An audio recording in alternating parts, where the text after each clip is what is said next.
இமையாக நான் இருப்பேன், சம்மதமா சம்மதமா. இமைக்காமல் பார்த்திருப்பேன், சம்மதமா சம்மதமா. கனவாக நான் வருவேன், சம்மதமா சம்மதமா. கண்மூடி தவமிருப்பேன், சம்மதமா சம்மதமா. ஒரு கோடி ராத்திரிகள் மடி தூங்க சம்மதமா. பல கோடி பௌர்ணமிகள் பார்த்திடுமே, சம்மதமா. இல்லாது வரும் ஒன்றை தர வேண்டும், சம்மதமா. பிரிந்தாலும் உன்னை சேரும் உள் வேண்டும், சம்மதமா. வாங்க மாப்பிள்ள, வாங்க சம்மந்தி. எப்படி இருக்கீங்க? நல்லா இருக்கும் சம்மந்தி. அப்புறம் பொண்ணுன்னு எப்படி வந்து நிக்கிறா? ஏன் சம்மந்தி?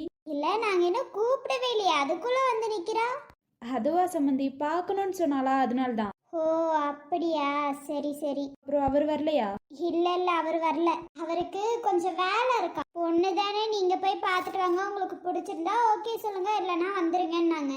ஓ அப்படியா சம்மந்தி, இருங்க காஃபி எடுத்துட்டு வரேன். என்ன நீங்க எடுத்துட்டு வரேன்னு சொல்றது? போங்க போய் உங்க பொண்ணை எடுத்துட்டு வர சொல்லுங்க. சரி சம்மந்தி, போய் காஃபி எடுத்துட்டு வா போ. என்னம்மா நீ போய் எடுத்துட்டு வந்த என்னம்மா உங்களுக்கு? சொன்னதை செய்யுமா, போமா. அப்புறம் உங்க அப்பா எங்க? இதோ அவர் இன்னொரு 5 நிமிஷத்துல வந்துருவாரு. நாங்க வந்து உட்கார்ந்துட்டு இருக்கோம், என்ன 5 நிமிஷத்துல வந்துருவாருன்னு சொல்லிட்டு இருக்கீங்க? அவரு பொண்ணுக்கு மாப்பிள்ளை பார்க்க வந்திருக்கோம், அவர் இருக்க வேணாம் இப்படி சொல்லிட்டு இருக்கீங்க. ஆண்டி நீ யாருமா? நானும் இந்த வீட்டு பொண்ணு மாதிரிதான். இல்ல உங்க ஹஸ்பண்ட் வரலையே, அதுக்கு நாங்க ஏதாவது சொன்னோமா? இவங்க அப்பா இன்னொரு 10 நிமிஷத்துல வந்துருவாருன்னு சொன்னா ஏத்துக்க மாட்டீங்களா? யாருமா நீ? நீ வந்து இந்த குடும்பத்துக்குள்ள பேசிட்டு இருக்க, அவங்களுக்கு பொண்ணு மாதிரினா உங்க பொண்ணாயிருவியா நீ? என்ன பேசிட்டு இருக்க? முதல்ல இங்க ஃபங்க்ஷன் நடந்துட்டு இருக்குன்னா நீ வந்திருக்கவே கூடாது. அவங்க வீட்டு பொண்ணு மாதிரியா? பொண்ணு மாதிரி பொண்ணு மாதிரியா இருந்தாலும் வீட்டு வெளியில வச்சுக்கோ, இங்க வீட்டுக்குள்ள வர வேலைலாம் வச்சுக்காதம்மா. ஐயோ சம்மந்தி, அவளும் என் பொண்ணு மாதிரிதான். ஏதோ பேசிட்டா, விடுங்க சம்மந்தி. ஏதோ பேசிட்டானா ஒருத்தவங்க முன்னாடி இப்படிதான் பேசுவாளா? எப்படி பேசணும், என்ன பேசணும்னு அறிவில்லை அவளுக்கு. ஒருத்தவங்க வந்து உட்கார்ந்துட்டு இருக்காங்க, உங்ககிட்ட தானே கேள்வி கேட்டுட்டு இருக்கோம். அவகிட்ட கேள்வி கேட்ட மாதிரி அவ பதில் சொல்றா. எங்க வைக்கணுமோ அங்கங்க வைங்க. இந்த மாதிரி வரவங்க போறவங்க கிட்ட எல்லாம் கேட்டுட்டு இருந்தானா யாரும் இந்த வீட்டுக்கு வர மாட்டாங்க. ஐயோ மன்னிச்சிருங்க. மன்னிப்பெல்லாம் இருக்கட்டும், போமா போய் வேலையை பாரு. இந்த வீட்டு பொண்ணுனா இந்த வீட்டு பொண்ணோட வச்சுக்கோ, வரவங்க போறவங்க கிட்ட எல்லாம் பேசிட்டு இருக்காத. ஏன்னா அவங்களுக்கெல்லாம் இந்த வீட்டு பொண்ணை உன்னை ஏத்துக்க முடியாது, சரியா? யாரு வந்தாலும் கொஞ்சம் அமைதியா இருமா. வாய் இருக்கேன்னு ஏனோ தானோன்னா பேசக்கூடாது, ஒரு மரியாதை வேணும். அதுவும் நாங்க மாப்பிள்ளை வீட்டுக்காரங்க, ஞாபகம் வச்சுக்கோ. ஐயோ சம்மந்தி விட்டுருங்க. அம்மா கௌசி, நீ உள்ளார போமா. சரிம்மா, நீங்க சொல்றீங்களேன்னு உள்ளார போறேன். உள்ளார போமா. அவளை என்ன இப்ப துரத்தி விடுற? ஐயோ கொஞ்ச நேரம் அமைதியா இரேண்டி. என்னமோ பண்ணுமா நீ. கூடி நீ போய் காஃபி எடுத்துட்டு வா. போறேன், போய் எடுத்துட்டு வரேன். ஐயோ காஃபி எல்லாம் வேணாமா, காஃபி எல்லாம் குடிக்கிறதுல காஃபி எல்லாம் வேணாமா. இல்ல வீட்டுக்கு வந்திருக்கீங்க, ஒரு கப் காஃபி குடிங்களேன். ஐயோ அதெல்லாம் வேண்டாம், எதுவும் நாங்க இந்த காஃபி எல்லாம் குடிக்க மாட்டோம். காஃபி குடிக்க மாட்டாங்க, வேற ஏதோ குடிப்பாங்க புள்ளடி. கொஞ்ச நேரம் அமைதியா இரேண்டி. மாப்பிள்ளைக்கு என்ன வாய் இல்லையோ? ஒருவேளை வாய் பேச முடியாதோ தெரியலையே. ஏன் கேக்குற? வந்ததுல இருந்து வாயவே பார்த்துட்டு இருக்காரே, எதுவும் பேச மாட்டேங்கிறாரே, அதான் கேட்டேன். ஒருவேளை வாய் பேச முடியாம இருக்குமோன்னு நினைச்சேன், வேற ஒண்ணும் இல்லடி. கொஞ்ச நேரம் அமைதியா ரெடி. நானே இந்த மாப்பிள்ளைய ஓகேவா சொல்லலாம்னு பார்த்துட்டு இருக்கேன். நீ என்னன்னு எப்படி சொல்ற? மாப்பிள்ளையோ ஆளையோ ஏதாவது சொல்லிட போற. ஓகே சொன்னா நீ காரிடி. ஏண்டி அப்பா அம்மாக்காக ஓகே சொல்லிட்டு உன் லைஃப் நீ தொலைச்சிக்காத. வந்ததுல இருந்து அவ்வளோ பேசிட்டு இருக்காங்க, ஆனா அவரு வாயை கூட திறக்க மாட்டேங்கிறாரு. எனக்கு என்னமோ அவருக்கு வாய் பேச தெரியாதுன்னு தான் தோணுது. அப்படியெல்லாம் இருக்காதுடி, அப்படி இருந்தாலும் ஓகே தாண்டி. ஆனா அவர் ஏடி சைலண்டாவே இருக்காரு, எல்லாத்தோட வாயவே பார்த்துட்டு இருக்காரு தவிர அவரும் பேச மாட்டேங்கிறாரு. அட்லீஸ்ட் பொண்ணு உன்னை பார்த்தா பரவாயில்ல, எல்லாத்தையும் இதுக்கடையும் அவர் பார்த்துட்டு இருக்காரு. அம்மா பேசும்போது அம்மாவை பாக்குறாரு, இவங்க பேசும்போது இவங்களை பாக்குறாங்க. எனக்கு ஒண்ணுமே புரியலடி. நல்ல வேளை அவங்க அப்பா வரல, அவரு வந்திருந்தா இன்னும் எவ்வளவுலாம் பேசியிருப்பாரோ என்னமோ. அவரு வராதனால லிமிட்டடா இருக்காரோ என்னமோ. இருந்தாலும் இந்த மாப்பிள்ள உனக்கு செட் ஆக மாட்டாரு. கொஞ்ச நேரம் அமைதியாரி. அம்மா அப்பாவுக்கு பிடிச்சிருந்தா எனக்கு ஓகே தான். அம்மா அப்பா போய் எங்க வாழ போறதுல நீ தான் வாழ போற. அந்த ஆண்டிய பார்த்தல எவ்வளவு திமிரா பேசுதுன்னு. வாய் இருக்கேன்னு அடிச்சு விடுது. அவங்க புருஷன் வர மாட்டாங்களா, ஆனா உங்க அப்பா வரலன்னா தப்பா? ஏதாவது நியாயமாவாடி பேசுது அது? மரியாதை குடி. எனக்கு மரியாதை கொடுக்காதவங்களுக்குலாம் நான் உங்களுக்கு மரியாதை கொடுக்க முடியாது. அவங்க எனக்கு மரியாதை கொடுத்து பேசியிருந்தா நான் மரியாதை கொடுத்துருப்பேன். ரொம்ப ஓவரா பேசினாங்கல்ல, அதே மாதிரிதான் நானும் உங்களுக்கு மரியாதை கொடுக்க முடியாது. அது உங்க அத்தையாவே இருந்தாலும் பரவாயில்ல. நீ வேற, நான் எப்படியே ஓகே சொல்ல போறேன்னு எனக்கே தெரியல. பயமா இருக்குடி. இப்பவே எவ்வளவு பேசுறாங்க பார்த்தல. அததான் சொல்றேன், உனக்கு ஓகேனா ஓகே சொல்லு, வேணாம்னா வேணான்னு சொல்லு. ஆனா அம்மா அப்பாவுக்கு அந்த மாப்பிள்ளைய பிடிச்சிருந்தா அம்மா அப்பா ஒன்னும் வாழ போறது இல்ல, நீதான் வாழ போற. அதனால சொன்னது மட்டும் செய், சரியா? இப்போ மாப்பிள்ளை வீட்டுல இருந்து வரேன்னு சொன்னாங்க, எவ்வளவு லேட்டா வந்தாங்க. நம்ம ஏதாவது கேட்டோமா? இவங்க மட்டும் ரொம்ப ஓவரா பேசுறாங்க. அதுலயும் அந்த ஓட்டவாய் இருக்கு பாரு, மூஞ்சி பாரு, பாரு கண்ணை பாரு, முட்டை கண்ணு. ஐயோ, இவங்க வீட்டுக்கு போயிட்டேன்னா உன்னனா என்னால பார்க்க வர முடியாதுப்பா. நான் பார்க்க வந்துருவேன், ஆனா பார்க்க விடணும்ல அவங்க. ஈரடி இன்னும் பேசியே முடிக்கலடி, அதுக்குள்ள உங்க வீட்டுக்கு வரைக்கும் போயிட்டியா? எப்படியும் நீ ஓகே சொல்ல போறேன்னு எனக்கு புரிஞ்சிருச்சு. அதனால தாண்டி சொல்றேன், பார்க்க வரணும்னா எங்கேயாவது வெளியில தான் பார்க்கணும் போல. எனக்கு என்னமோ உன்னை பார்க்க முடியாதுன்னு தோணுது. கல்யாணம் அன்னைக்கு தான் உன்னை கடைசியா பார்க்க போறதோடி. கொஞ்ச நேரம் அமைதியா இரேடி, நொய் நொய்னாம. நானே ஒரு மாதிரி பயத்துல இருக்கேன். பயம் உனக்கு? அதான் மேடம் இப்பவே ஓகே சொல்றேன்னு முடிவு பண்ணிட்டீங்களே, அப்புறம் என்ன? இருந்தாலும் மாப்பிள்ளை கிட்ட பேசணும்ல, அவர் எந்த மாதிரி கேரக்டர் நான் கொஞ்சம் தெரிஞ்சுக்கணும்ல. அப்போ கேளு, மாப்பிள்ளை கிட்ட தனியா பேசணும்னு அவங்களையும் சொல்லுவாங்க. நம்மளா கேட்டா அவ்வளவுதான், அவங்க சொல்ற வரைக்கும் நம்ம வெயிட் பண்ணுவோம். நம்ம இல்ல, நீ வெயிட் பண்ணு, நல்லா வெயிட் பண்ணுமா. பொண்ணு பார்க்க வந்திருக்கோம். அடேங்கப்பா, என்ன வாய் திறந்துட்டாரு, அதிசயமா இருக்குடி. பொண்ணை இப்படியா ரெடி பண்ணி வைப்பீங்க? கொஞ்சமாச்சும் அறிவு இருக்கா? அதுதான்ப்பா நானும் வந்ததுல இருந்து கேட்டுட்டு இருக்கேன். பொண்ணு பார்க்க வந்திருக்கமே, ஒரு பட்டு சாரி நகெல்லாம் போட்டுட்டு நிக்க வேணாம், இப்படியா நிக்கிறது? ஐயோ, ஒரு 5 நிமிஷம் போய் ரெடி ஆயிட்டு வர சொல்லிடுறேன். இனி எனக்கு புரியல, நீங்க என்ன பார்க்க வந்தீங்களா இல்ல என் சாரியோ நகையோ பார்க்க வந்தீங்களா? என்ன பார்க்க தானே வந்தீங்க. நான் நார்மலா இருக்க மாதிரி இருக்கேன், அவ்வளவுதான். நான் உங்க வீட்டுக்கு வந்ததுக்கு அப்புறம் நான் நகையோ பட்டு சாரியோ எல்லாம் கட்டிட்டு இருக்க மாட்டேன், எனக்கு போலதான் இருக்க போறேன். ஏன் இப்படியே பார்த்தா தப்பில்லையே. என்னம்மா வாய் ரொம்ப ஜாஸ்தியா இருக்கு? வாயெல்லாம் ரொம்ப ஜாஸ்தியால, நீங்க கேட்ட கேள்விக்கே பதில் சொன்னேன். அம்மா என்னாலலாம் போய் மாத்திட்டு வர முடியாதுமா, நான் இப்படியே தான் இருக்க போறேன். பிடிச்சிருந்தா ஓகே சொல்லுங்க, பிடிக்கலன்னா வேணானுங்க. அதை விட்டுட்டு நீ இப்படிதான் இருக்கணும்னு சொல்லாதீங்க. என்னம்மா இப்படி பேசுறாங்க? வீட்டுக்கு வரப்போற மருமக மகாலட்சுமி மாதிரி இருக்கும், அதை தான் நானும் சொல்றேன். நான் உங்க வீட்டுல இருக்கும் போது நகையும் பட்டு சாரியும் மட்டும் டெய்லி கட்டிட்டு இருக்க போலயே, இந்த மாதிரி நார்மல் சாரியில தான் இருக்க போறேன். அதுதான் பார்க்க வரும்போது நான் நார்மலா கட்டிட்டேன். இப்ப என்ன பார்க்க வரேன்னு சொல்லிட்டு அவரு பட்டு வேஷ்டி பட்டு ஷர்ட்டையும் போட்டிருக்காரா? இல்லையே, நார்மலா பேண்ட் ஷர்ட்ல வந்திருக்காரு. அதே மாதிரிதான் நானும் நார்மலா சாரி கட்டிட்டு வந்திருக்கேன், அவ்வளவுதானே. இதுல எதுவும் தப்பு இல்லையே. அம்மா கிட்ட பேசும்போது எதிர்த்து பேசாதீங்க, கொஞ்சம் அடக்கியே வாசிங்க. ஏன்னா உங்களை பொண்ணு பார்க்க வந்திருக்கோம், கொஞ்சம் மரியாதை கொடுங்க. என் வாயில இருந்து எங்கேயாவது மரியாதை போச்சா? மரியாதை தானே உங்க எல்லாத்துக்கிட்டையும் பேசிட்டு இருக்கேன். அமைதியா இரு. கொஞ்ச நேரம் நீ அமைதியா இருமா, கிட்ட ஓவரா பேசிட்டு இருக்காங்க. என்னப்பா, பொண்ணை பிடிச்சிருக்கலப்பா? அது பொண்ணெல்லாம் ரொம்பவே பிடிச்சிருக்கு, அதனால தானே பார்க்க வந்திருக்கோம். ஆமா, எங்களுக்கும் எங்க வீட்டு மருமகளை ரொம்ப பிடிச்சிருக்கு, அதனாலதான் பார்த்து பேசிட்டு போலான்னு நாங்க வந்தோம். அப்புறம் என்ன, தட்டை மாத்திரலாமா? அது மாத்திரத்துல இருக்கட்டும், உங்க புருஷன் இப்ப வருவாரு. இன்னொரு 5 நிமிஷத்துல வந்துருவாரு. 5 நிமிஷத்துல வந்துருவாரு, அதுக்குள்ள பேச வேண்டியதெல்லாம் பேசிடலாம். சரி. உங்க பொண்ணுக்கு என் பையனை பிடிச்சிருக்குன்னு தான் நினைக்கிறேன், அதனாலதான் எங்க கிட்ட நார்மலா பேசுறான். ஆல்ரெடி அவங்க லூசுத்தனமா பேசுறாங்க. கேட்ட கேள்விக்கு பதில் சொன்னா உடனே பிடிச்சிருக்குன்னு அர்த்தமா? நல்லா இருக்கு, நல்ல குடும்பம்டி. இதுக்கு மேல என்ன பேசுறாங்கன்னு கேளு.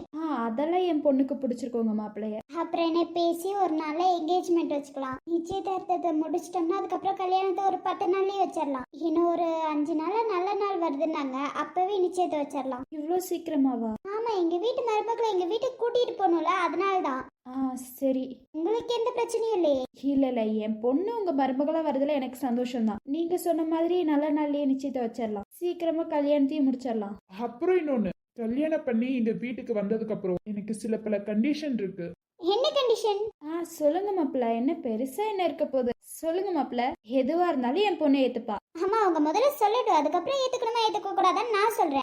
அதுக்குள்ள நீங்க பேசாதீங்கம்மா ப்ளீஸ். மாப்பிள்ள நீங்க சொல்லுங்க மாப்பிள்ள. பெருசாலாம் என் பையன் ஒன்னும் கேட்க போறது, சின்ன சின்ன விஷயம் தான் அவனுக்காக செய்ய சொல்ல போறான். அது எப்படி உங்க பொண்ணு ஏத்துப்பான்னு தான் நினைக்கிறேன். ஏன்னா நாங்க ரொம்ப பெருசாலாம் கேட்க போறது இல்ல, எல்லாமே நடக்கிறதா அதை பத்தி தான் நாங்க பேசவே போறோம். அதனால நீங்க எதுவும் தப்பா நினைச்சுக்காதீங்க, நாங்க கண்டிஷன்லாம் போடுறோன்னு. இது கண்டிஷன்லாம் இல்ல, எங்க வீட்டு மருமகளா வந்துட்டா இது அவளே செய்வாள்ல, சரி அதை முன்னாடியே சொல்லிடுவோம் தான் சொல்றோம். ஐயோ சம்மந்தி, அதெல்லாம் இருக்கட்டும், நீங்க சொல்லுங்க.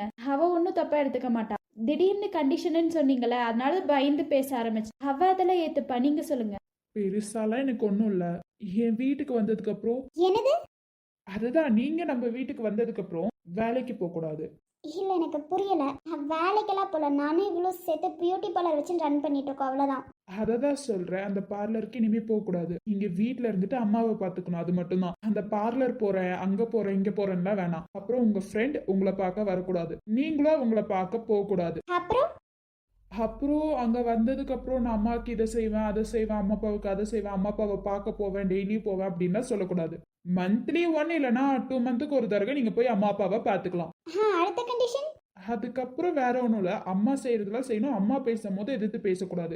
அப்புறம் எங்க வீட்டுக்கு வந்ததுக்கு அப்புறம் என்னோட ஒர்க்ஸ், வீட்டு வேலை எல்லாத்தையும் நீங்க தான் பார்க்கணும். எனக்கு தேவையானது எல்லாமே நீங்க தான் பண்ணணும். மார்னிங் போயிட்டு ஈவினிங் வருவேன். அதுக்கு இடையில அம்மாவுக்கு தேவையானது, அம்மாவை பாத்துக்கிறது, இதெல்லாம் நீங்க தான் பாத்துக்கணும். முக்கியமான கண்டிஷன்னா நீங்க வேலைக்கு போக கூடாது, தனியா அந்த பார்லருக்கும் போக கூடாது, உங்க ஃப்ரெண்டையும் பார்க்க கூடாது. அம்மா அப்பாவை 2 months ஒரு தடவை இப்படி போய் பாத்துக்கலாம். நீங்க நாங்களே கூட்டிட்டு வந்து விடுவோம். அதுவும் அந்த 1 hour 2 hour தான். இங்க தங்குறதோ பிடிக்கிறதோ இதெல்லாம் இருக்கக்கூடாது. என்னப்பா ஃப்ரெண்டை பார்க்க கூடாது, அம்மா அப்பாவை பார்க்க கூடாதுன்னா? உங்க பொண்ணை கல்யாணம் பண்ணிக்கணும்னா இதெல்லாம் எனக்கு வேணும். நான் சொல்றதெல்லாம் கேட்கணும். இல்லைன்னா சும்மா சும்மா அம்மா வீட்டுக்கு போறேன், ஃப்ரெண்டை பார்க்க போறேன்னு அங்கேயும் இங்கேயும் போயிட்டு வந்தாங்கன்னா அவங்க உங்களை தான் பார்க்க வராங்க, இல்லைன்னா அவங்க ஃப்ரெண்டை தான் பார்க்க போறாங்கன்னு எனக்கு எப்படி தெரியும்? அதான் சொல்றேன், ஃப்ரெண்டை பார்க்க போறேன் அங்கெல்லாம் வரவே கூடாது. அப்புறம் நீங்களும் எங்க வீட்டுக்கு வரக்கூடாது. 2 monthsக்கு ஒரு தடவை நீங்களும் ஒரு நாள் வந்துட்டு 1 மணி நேரம் 2 மணி நேரம் இருந்து பார்த்துட்டு போகலாம். உங்க ஃப்ரெண்ட் அப்படி வரதா இருந்தா எங்க கிட்ட பெர்மிஷன் கேட்கணும். முக்கியமா அம்மா கிட்ட பெர்மிஷன் கேட்கணும். அம்மா ஓகேன்னு சொன்னாங்கன்னா உங்க ஃப்ரெண்ட் வரலாம். ஆமா, வந்துட்டு அதை இதையும் பேசக்கூடாது. வந்தமா பார்த்தமா போனமான்னு இருக்கணும்.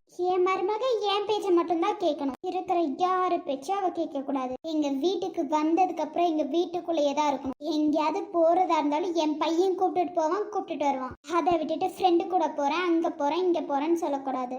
அதனாலதான் அந்த பார்லருக்கே போவேன்னா நாங்க சொல்றோம். என் பையனுக்கு இதெல்லாம் தான் ஆசை. என் பையன் சொல்றதுக்கெல்லாம் ஓகேனா ஓகே தான். அப்படி இல்லைனாலும் உங்க பொண்ணு எங்களுக்கு ரொம்ப பிடிச்சிருக்கு. எப்படியும் இதுக்கெல்லாம் உங்க பொண்ணு ஓகே சொல்லுவா. அது எங்களுக்கு நல்லாவே தெரியும். அதனாலதான் இவ்ளோ கண்டிஷன் போட்டிருக்கோம். இதை விட பெரிய கண்டிஷன்லாம் இருக்கலாம். அவளுக்கு பிடிச்ச மாதிரி அங்க இருந்துக்கலாம். இந்த வீட்டுக்குள்ள அவளுக்கு என்ன தோணுதோ என்ன செய்தோ அதெல்லாமே செஞ்சுக்கலாம். என் மருமக அங்க வந்துட்டு மகாராணி மாதிரி பிடிச்ச மாதிரி இருந்துக்கலாம். எனக்கு இதுக்கெல்லாம் ஓகே தான். லூசு, கொஞ்சம் வெயிட் பண்ண, பேசிட்டு இருக்கல இரு. எனக்கு இது எல்லாத்துக்குமே ஓகே தான். அப்புறம் எனக்கும் இந்த சில பல கண்டிஷன் இருக்கு. உங்களுக்கு ஓகேவா? என்னம்மா, நாங்க சொல்றதை நீ ஏத்துக்கிட்டு நீ சொல்றதை நான் ஏத்துக்க மாட்டேன்னா சொல்லுமா? உங்க பையன் இனிமே உங்களை பார்க்க கூடாது. என்ன கல்யாணம் பண்ணதுக்கு அப்புறம் தனி வீட்டுக்கு போகணும். அதே மாதிரி உங்க பையன் என்ன கேட்காம எதையும் உங்களுக்காக செய்யக்கூடாது. அவரு வேலைக்கு போலாம், மத்த எல்லாமே செய்யலாம். ஆனா அம்மா அப்பாக்காக ஒண்ணு கூட அவர் செய்யக்கூடாது. என்ன கல்யாணம் பண்ணதுக்கு அப்புறம் அவர் தனி வீட்டுக்கு வந்துடணும். தனி வீட்டுல நானும் அவரு வாழ்ந்துக்கிறோம். உங்களுக்காக உங்களை பார்க்க வரேன் அப்படி இப்படின்னு அவர் சொல்லவே கூடாது. உங்களுக்காக அவர் சம்பாரிச்ச காசுல இருந்து 1 ரூபாய் கூட செலவு பண்ணக்கூடாது. நான் வந்து அவர் வேலைக்கு போவேனா அப்படின்னு சொல்ல மாட்டேன். அம்மாப்பாவுக்கு நான் செய்யாம வேற யார் செய்ய போறா? இந்த கண்டிஷனுக்கெல்லாம் ஓகே. நானா உங்க வீட்டு மருமகளா வரதுக்கு எனக்கு ஓகே தான். என்னம்மா எப்படி சொல்ற? என்ன பார்க்காம அவன் எப்படி இருப்பான்? தெரியுதுல, என் அம்மா அப்பாவை பார்க்காம நான் எப்படி இருப்பேன், என் ஃப்ரெண்டை பார்க்காம நான் எப்படி இருப்பேன்? என்ன வேலைக்கு போக கூடாது போகணும்னு சொல்றதுக்கு உரிமை உங்களுக்கு கிடையவே கிடையாது. அது மட்டும் இல்ல, இந்த கண்டிஷனுக்கு எதுக்கும் எனக்கு ஓகே கிடையாது. இதோட எல்லாத்தையும் ஸ்டாப் பண்ணிக்கலாம். அதே மாதிரிதான் இதெல்லாம் கண்டிஷன் போட்டுட்டு மகாராணி மாதிரி இருந்துக்கலாம்னு சொன்னீங்கல்ல, இருக்க முடியாது. ஏன்னா அவளுக்கு பிடிச்ச விஷயத்த ஒண்ணு கூட செய்ய முடியாது. வரதுக்கு முன்னாடியே நீங்க இவ்ளோ சந்தேகப்படுறீங்களே, உங்க வீட்டுக்கு வந்ததுக்கு அப்புறம் உங்க பையன் என்னென்ன சந்தேகப்படுவான். இந்த கல்யாணத்துல எனக்கு விருப்பம் இல்ல, உங்களை கல்யாணம் பண்றதுல எனக்கு விருப்பம் இல்ல. என்ன ஓகே சொன்னல? ஓகே சொன்ன நல்ல பையனா? எப்போ ஏன் அம்மா முன்னாடி கால் மேல கால் போட்டு உட்கார்ந்தீங்களோ பெரியவங்களுக்கு மரியாதை தரணும்னே உங்களுக்கு தெரியல. என் அம்மாவை உட்காருங்கன்னு ஒரு வார்த்தை கூட நீங்க யாரும் சொல்லலையே. மாப்பிள்ள தானே, அத்தையா இருந்தா அம்மாவுக்கு சமம்னு சொல்லுவாங்க. நீங்க உட்காருங்கன்னு சொல்லியிருக்கணும். ஆனா அவங்க முன்னாடி திமிரா கால் போட்டீங்கல்ல, அதுக்காகனே சொல்றேன், உன்னை எனக்கு பிடிக்கல. அதுவும் சுத்தமா பிடிக்கல. பெரியவங்களுக்கு மரியாதைவே கொடுக்க தெரியலையே. நீ எல்லாம் சொல்றதுக்கு வார்த்தை இல்லடா. மரியாதையே இந்த இடத்த விட்டு எந்திரிச்சு கிளம்பி. வீட்டுல கூப்பிட்டு வச்சு அவமானப்படுத்துறீங்களா? என்ன வேணாலும் நீங்க நினைச்சுக்கலாம். கூப்பிட்டு வச்சு அவமானப்படுத்துறேன்னே நினைச்சுக்கோ. ஆனா உங்க பையனை கல்யாணம் பண்றதுல எனக்கு விருப்பம். வரத்துக்கு முன்னாடி இவ்ளோ சந்தேகப்பட்டு அட்லீஸ்ட் ஃப்ரெண்ட பார்க்க போறேன்னு தான் நான் சொல்லிட்டு போவேன். ஆனா அதுவே அவர் என்ன சொன்னாரு, உங்க ஃப்ரெண்ட பார்க்க வராங்களா உங்களை பார்க்க வராங்களான்னு தெரியாதுல எங்களுக்கு அப்படிங்கிறாரு. வரத்துக்கு முன்னாடி இவ்ளோ பேசுறவரு என்ன கல்யாணம் பண்ணதுக்கு அப்புறம் என்ன சந்தோஷமா வச்சிருப்பாருன்னு என்னால நம்ப முடியாது. எனக்கு புருஷனா வரப்போறவன் எனக்கு பிடிச்சதை செய்யணும். அவனுக்கு பிடிச்சதை என்ன செய்ய வைக்க கூடாது. அதனாலதான் சொல்றேன், தயவு செஞ்சு இந்த இடத்த விட்டு காலி பண்ணுங்க. இல்லைன்னா கழுத்தை பிடிச்சி வெளில தள்ள வேண்டியதா இருக்கும். என் ஃப்ரெண்டு சொன்ன மாதிரிதான், உங்க புருஷன் வரலன்னு சொன்னோன்னே நீங்க எவ்வளவு இதா பேசுனீங்க. அதே மாதிரி என் அப்பா வரலன்னா தப்பா? பொண்ணு பார்க்க தான் வந்திருக்கீங்களே தவிர பொண்ணு ஓகே சொல்லலன்னு நீங்க சொன்னதுக்குள்ள நான் ஓகே சொல்லிடுவேன்னு சொல்றீங்க. என்னோட ஃப்ரீடமை நான் வாழணும். சோ தயவு செஞ்சு எந்திரிச்சு வெளில போ. வீட்டை விட்டு வெளியில கிளம்பு. ரொம்ப திமிரா பேசுற நீ இருந்துட்டு போகட்டும். நான் தான் சொல்றல, உங்களை எனக்கு சுத்தமா பிடிக்கல. உங்க பையனையும் எனக்கு சுத்தமா பிடிக்கல. உங்க பையனுக்கு பெரியவங்களுக்கு எப்படி மரியாதை கொடுக்கணும்னு சொல்லுங்க. நான் இந்த ட்ரெஸ்ல வந்து நிக்கும் போதே நீங்க சொல்றீங்களே உங்க பையனுக்கு அறிவில்ல, பெரியவங்க முன்னாடி எப்படி நடந்துக்கணும்னு அறிவில்ல, அதெல்லாம் சுத்தமா. ஏன்னா வந்த உடனே பொண்ணு பார்க்க வந்திருக்கமேன்னு அவர் சொன்னாரு பாத்தீங்களா, அதுலயே இங்க அவரோட இதெல்லாம் தெரிஞ்சிருச்சு. ஏன் என்னை இப்படியே இருந்தாலும் பார்க்க மாட்டீங்களா? பட்டு சாரி நகலை போட்டுட்டு வந்தா மட்டும்தான் பாப்பீங்களா? அப்படி பாப்பீங்கன்னா எனக்கு ஒன்றும் தேவையில்லை. அப்படிப்பட்ட மாப்பிள்ளையும் எனக்கு தேவையில்லை. கிளம்புங்க. நீங்களா வெளியில போறீங்களா இல்ல போக சொல்லுமா? அதான் என் பொண்ணே சொல்லிட்டாலே கிளம்புங்க. உன் பொண்ணு கல்யாணம் ஆக வேணாமா? என் பொண்ணுக்கு ஏகப்பட்ட மாப்பிள்ளை வருவாங்க. இந்த மாதிரி ஒரு கேவலமான மாப்பிள்ளை எனக்கு தேவையில்லை. ஏன்னா என் பொண்ணு வர்றதுக்கு முன்னாடியே இவ்வளோ சந்தேகப்படுறாரு. என்னை பார்க்க கூடாது, பார்லருக்கு போக கூடாது, ஃப்ரெண்டையும் பார்க்க கூடாது. இப்படிப்பட்ட மாப்பிள்ளை எங்களுக்கு தேவையே கிடையாது. எந்திரிச்சு கிளம்புறீங்களா? வந்ததுல இருந்து மாப்பிள்ளை வீட்டுல இருந்து வந்திருக்கீங்களேன்னு மரியாதை கொடுத்து என் பொண்ணே இது பிடிக்கலன்னு சொல்லிட்டா. கிளம்புங்க. அவளும் இந்த வீட்டு பொண்ணு மாதிரி எல்லாம் இல்ல, இந்த வீட்டு பொண்ணுதான். அவளுக்கும் பேசுறதுக்கு உரிமை இருக்கு. அவளை வெளியே வச்சுக்கோங்க. யார் யாரை எங்க வைக்கணுமோன்னு தெரிஞ்சிருக்கும்னு சொன்னீங்கல்ல, அதான் யார் யாரை உள்ளார விட்டுருக்கணும்னு முதல்ல எனக்கு தெரிஞ்சிருக்கணும். யாரோ ஒருத்தவங்களை உள்ளார விட்டல என் பொண்ணை இப்படிதான் பேசுவாங்க. என் 2 பொண்ணுங்களும் தங்க மாதிரி. வெளில போங்க. எந்திரிச்சு வெளில போங்க. என்னத்த ரொம்ப பேசுறீங்க? இந்த அத்தை சொத்தல்ல வேணாப்பா, கிளம்பு. ஒரு பையனா எப்படி நடந்துக்கணும்னே உனக்கு தெரியல. உனக்கு என் பொண்ணு கிடையாது, கிளம்பு. ரொம்ப ஓவரா பேசிட்டீங்க. இருக்கட்டும்ங்க, கிளம்புங்க. ஆமா கலக்கிட்டீங்கம்மா. நான் கூட நீங்க எதாவது சொல்லுவீங்கன்னு நினைச்சேன். பொண்ணுக்கு ஓகே தான், எப்ப நிச்சயதார்த்தம் வச்சுக்கலாம்னு கேப்பீங்களோன்னு நினைச்சேன். எப்படிமா என் பொண்ணுக்கு தப்பானதை இது பண்ணுவேனா? வந்த உடனே அவ்வளோ திமிரா பேச அப்பவே கோவம் வந்துச்சுதான். நல்ல மாப்பிள்ளையாச்சேன்னு விட்டு அதுக்கப்புறம் இப்படி பேசினா பத்தியா? இவன் நல்ல மாப்பிள்ள இல்ல, இவன் என் பொண்ணுக்கு செட்டே ஆக மாட்டான். இப்பவாது புரிஞ்சுச்சே. எங்களுக்கு டைம் ஆயிடுச்சு, நான் வரோம். சரிம்மா, போயிட்டு வா. அப்பா கிட்ட கொஞ்சம் பொறுமையா பேசுங்கம்மா. என்ன பொறுமையா பேசுறது? இந்த மாப்பிள்ளைய பத்தி மொத்தமா சொல்ற, அப்பதான் உன் அப்பாவுக்கு தெரியும். சரிம்மா, நான் வரேன். போயிட்டு வாமா.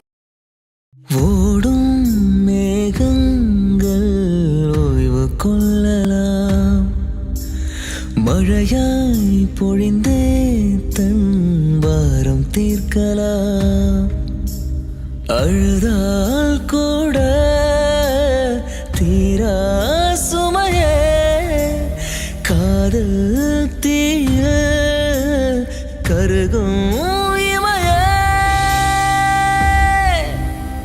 காதல் காதல் காதல் காதல் காதல் இனித்திடும் நரகமா?